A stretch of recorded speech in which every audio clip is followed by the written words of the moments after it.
Ayub bab 21. Kemudian Ayub menjawab, "Dengarlah baik-baik kata-kataku. Biarlah itu menjadi penghiburanmu. Bersabarlah, aku hendak berbicara. Setelah aku berbicara, bolehlah kamu mempersendahkan lagi. Adakah keluhanku tertuju kepada manusia? Mengapa hatiku tidak boleh tidak sabar? Pandanglah aku, dan tercenganglah. Tekapkanlah tangan ke mulut. Jika aku mengingatnya, aku tergoncang.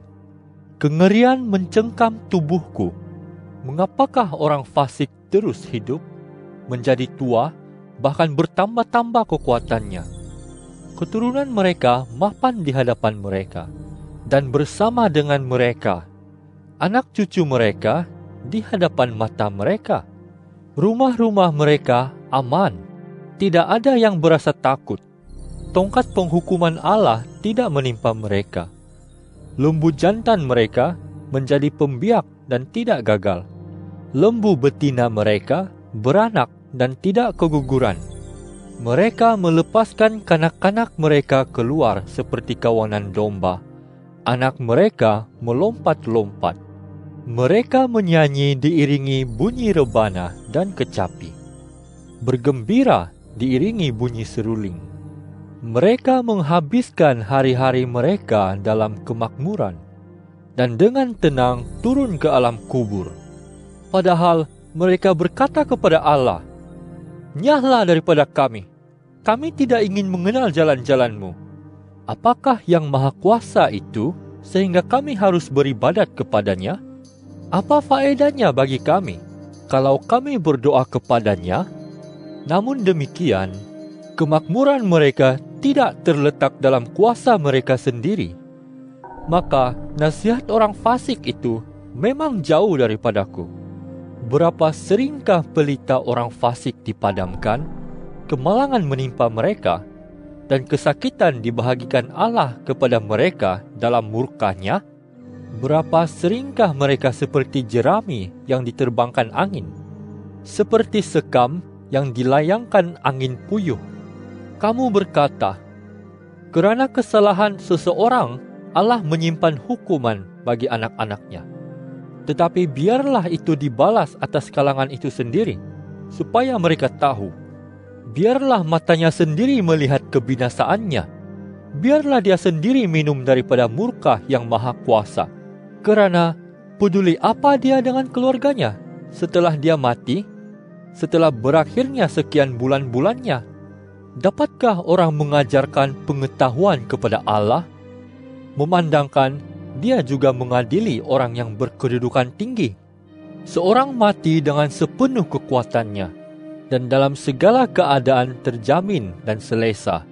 Perutnya penuh dengan air susu. Sumsum tulangnya masih segar. Seorang yang lain lagi mati dengan hati getir, tanpa pernah menikmati apa yang baik. Namun demikian, mereka sama-sama berbaring dalam debu. Belatung menyelubungi mereka. Sesungguhnya, aku tahu apa yang kamu fikirkan, dan muslihatmu untuk menzalimi aku. Kamu berkata, di mana rumah pemuka itu? Di manakah kemah kediaman orang fasik itu? Adakah kamu pernah bertanya kepada orang yang lalu lalang di jalan? Tidakkah kamu memperhatikan petunjuk-petunjuk mereka? Bahwa orang jahat terlindung daripada hari bencana, dan mereka dibawa menyingkir pada hari kemurkaan Allah. Siapakah yang menggugat kelakuannya di depan mukanya? Sesiapa yang membalas dia selaras dengan perbuatannya. Dia dihantar orang ke kuburan, makamnya dijaga. Gumpalan-gumpalan tanah di lembah terasa sedap baginya.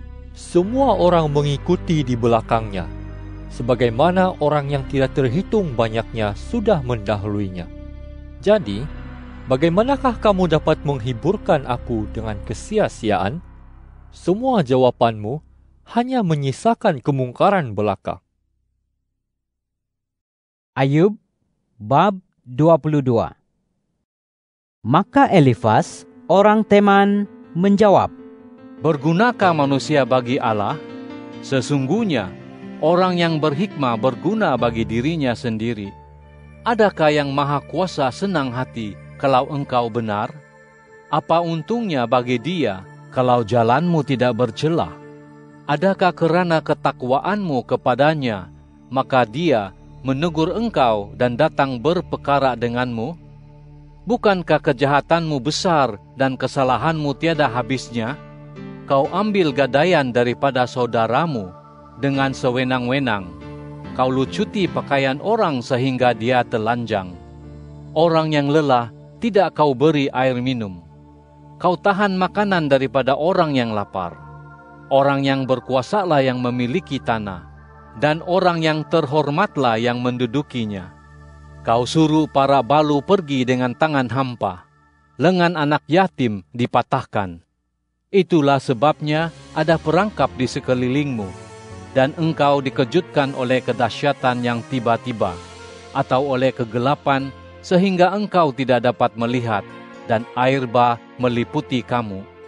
Bukankah Allah bersemayam di langit yang tinggi? Lihatlah betapa tingginya bintang-bintang yang tertinggi. Namun demikian, engkau berkata, Allah tahu apa? Masakan Dia mengadili dari balik kelam pekat itu? Awan menutupinya sehingga Dia tidak dapat melihat. Dia berjalan-jalan di lengkungan langit. Adakah engkau mahu tetap menuruti jalan lama yang ditempuh oleh kalangan jahat? Mereka telah dicabut sebelum waktu mereka. Dasar mereka dihanyutkan sungai. Mereka berkata kepada Allah, menjauhlah daripada kami, dan apakah yang dapat dilakukan yang Maha Kuasa terhadap kami? Padahal Dialah yang memenuhi rumah mereka dengan segala yang baik-baik. Nasihat orang fasik jauh daripadaku. Orang benar melihat hukuman mereka dan bersuka cita. Orang yang tidak bersalah mengolok-olokkan mereka demikian. Sungguh, lawan kita sudah dilenyapkan, peninggalan mereka sudah dimakan api. Berdamailah hendaknya dengan Dia, dan jadilah tenteram, maka kebaikan akan mendatangimu. Terimalah pengajarannya, dan simpanlah firman-Nya dalam hatimu. Jika engkau berbalik kepada Yang Maha Kuasa, engkau akan dibangunkan kembali. Jika engkau menjauhkan kezaliman dari kemahmu, meletakkan biji emas di dalam debu dan emas Ofir di antara batu kali, maka Yang Maha Kuasa akan menjadi khazanah kamu serta perak yang berharga bagimu. Sesungguhnya pada waktu itu engkau akan bersenang lenang kerana Yang Maha Kuasa dan akan menengadahkan muka kepada Allah. Engkau akan berdoa kepadanya dan Dia akan mendengar kamu. Engkau akan membayar nazarmu. Apa yang kau putuskan akan terlaksana bagimu, dan cahaya akan menyinari jalan-jalanmu. Apabila orang direndahkan, engkau akan berkata, angkatlah, dan orang yang tertunduk itu akan diselamatkan olehnya. Dia akan melepaskan orang yang tidak bersalah, dan orang itu akan dilepaskan atas sebab kebersihan tanganmu. Ayub bab 23. Kemudian Ayub menjawab, Bahkan hari ini pun keluhanku getir, tekananku berat, begitu juga keluh kesahku. Sekiranya aku tahu di mana aku boleh menemui Dia, sehingga aku boleh datang ke tempat Dia bersemayam, aku akan menyusun perkaraku di hadapannya dan memenuhi mulutku dengan pembelaan. Aku mahu mengetahui jawapan-jawapan yang diberikannya kepadaku dan memahami apa yang difirmankannya kepadaku. Sudikah Dia berperkara dengan aku dalam kuasa-Nya yang besar? Tidak, tetapi Dia akan memberikan perhatian kepadaku. Di sana, orang yang lurus hati dapat membela diri di hadapannya, dan aku akan bebas daripada hakimku untuk selama-lamanya.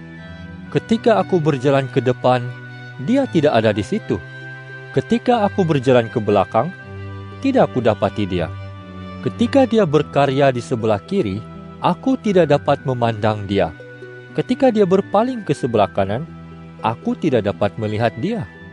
Namun begitu, dia tahu tentang jalan yang kuambil.